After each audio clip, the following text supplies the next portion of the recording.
Pour en parler, Jacques Bourgault est professeur associé à l'École nationale d'administration publique à l'ENAP. Monsieur Bourgault, bonjour. Bonjour, monsieur. Bon, il y a comme plein de facteurs, là. Essayons de démêler ça pour bien mettre la table au témoignage de M. Bonnardel tantôt. Dans tout ce qu'on apprend, là, qu'est-ce qu'on peut dire, ça c'est vrai, ça c'est pas vrai, quand tu as deux témoins d'un même bureau politique qui disent pas la même chose? Bien, il faut voir s'il s'agit de faits bruts ou d'impressions ou d'éléments qu'on doit dégager d'un apron qui, volontairement ou pas, est flou, dont les termes ne sont pas toujours définis. Des fois, on parle du projet, des fois, on parle du contrat. Des fois, le projet s'arrête avec le contrat. Des fois, le projet inclut la mise à jour, la livraison, la mise à jour et tout ça. Alors, on a beaucoup joué sur les mots, mais pas seulement dans le cabinet du ministre, à la Société d'assurance auto du Québec qui fournissait les informations aux différents membres du cabinet des ministres. Bref, de part et d'autre, on va dire, il y a eu pas mal de restrictions mentales.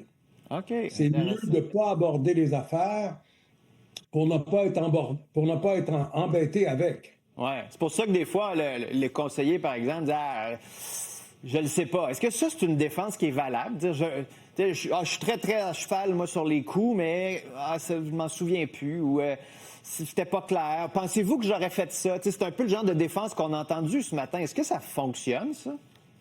Écoutez, on n'est pas dans un procès criminel où la personne va être contre-interrogée et puis peut-être va devoir faire des aveux éventuellement. On est dans une commission d'enquête où les gens essaient de faire sortir la vérité auprès de personnes qui sont quand même assermentées. Mais ce matin, par exemple, j'ai entendu beaucoup « je ne crois pas me souvenir, je ne me souviens pas de ça », etc.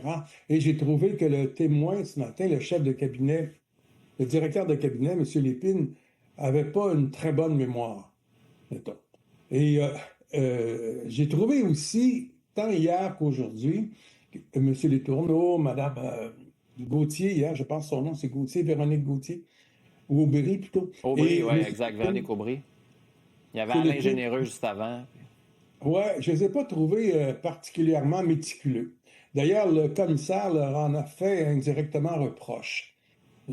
Quand on est conseiller d'un ministre et qu'il s'agit d'un sujet extrêmement sensible, pour ne pas dire dangereux, et coûteux, et qui touche vraiment le service à la clientèle, on doit faire preuve, on doit être beaucoup plus proactif dans les questions qu'on pose et dans l'information qu'on veut avoir. Il ne me semble pas que ça a été le cas. Oui, c'est ça. Vous avez parlé de napperon. Juste pour ceux qui ne suivent pas ça, là, qui nous écouteraient, oui. Qui ont peut-être... De quoi on parle exactement? C'est un document qu'on donne avec des... C'est quoi le napperon? Le napperon, c'est une maladie qui a frappé la haute fonction publique du Québec à la fin des années 90. Okay. Quand on faisait une nouvelle chose, mais qu'on voulait présenter ce qu'on appelle les éléments jugés essentiels, comprendre qu'on ne présentait pas les éléments non essentiels sur quelque chose qui tenait en une page et qui avait une apparence de dynamique de compréhension. Donc, tout ça, ça tenait sur le genre de napperon que vous trouvez dans un restaurant type Greasy Spoon. Et c'est cette grandeur-là. Puis il y a beaucoup de choses dans le napperon. Maintenant, forcément, ce n'est pas un document où on fait beaucoup de nuances. C'est à la fois un désavantage pour le lecteur, mais un avantage pour le producteur.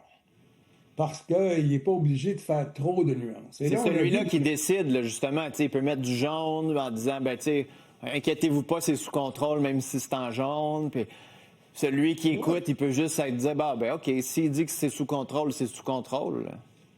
Mais dans la définition des mots qu'on utilise aussi, ce à quoi ces mots-là réfèrent vraiment? Et puis, en droit contractuel, c'est très important de comprendre ce dont on parle. Et aussi, j'ai été impressionné par le fait que dans beaucoup de réunions, les membres de cabinets ministériels se faisaient présenter des documents ou des napperons en séance. Normalement, dans une bonne gouvernance, tu as les documents au moins une journée d'avance pour pouvoir les lire, les comprendre, y réfléchir, faire des vérifications et arriver à la réunion en position de poser beaucoup de questions. Ça m'a extrêmement frappé, cette affaire. On les mettait un peu devant le fait accompli. M. Bourgault, en terminant, puis on va pouvoir se reparler parce que le témoignage de M. Bonnardel va être tantôt, puis on pourra se reparler dans les prochains jours, mais j'ai l'impression qu'il y a deux histoires. Il y a celle de la gouvernance à la SAAQ, où là, on aurait caché des choses, il y aurait peut-être eu des conflits d'intérêts. Ça semble pas très propre. Et il y a la gouvernance politique, où là, la grande question, c'est aveuglement volontaire, insouciance. On a comme deux histoires, puis on rentre dans la partie politique, là. Bon, on pourrait parler de la SAQ très longtemps à l'intérieur de la SAQ, puisqu'ils ont choisi de transmettre à l'instance politique. Ça serait une chose. Une deuxième chose, l'instance politique, elle, qu'est-ce qu'elle fait avec ce qu'elle transmet? Jusqu'à quel point elle la questionne? Jusqu'à quel point elle y croit vraiment? Elle a fait des vérifications. Elle a pu faire des contre-vérifications. Surtout quand on dit à son ministre, Madame la ministre, Monsieur le ministre, tout est correct d'après ce qu'on nous dit et je crois ce qu'on nous dit.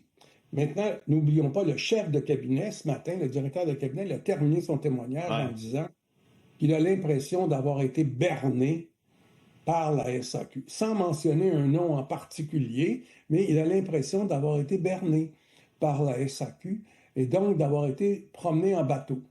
Okay. Et il y a beaucoup de choses qui sont troublantes. Par exemple, le ministre Fortin, le dernier ministre libéral chargé du dossier, lui, on lui a donné l'impression que le coût du contrat était beaucoup plus important ou serait beaucoup plus important que le coût du contrat qu'on a présenté, paraît-il, si on en croit les témoignages, aux gens qui étaient du cabinet politique de la CAQ quand la CAQ a succédé au Parti libéral, au ministère des Transports. Alors, ce matin, on a mentionné l'importance de transmettre les dossiers d'un gouvernement à l'autre avec des données validées, vérifiées.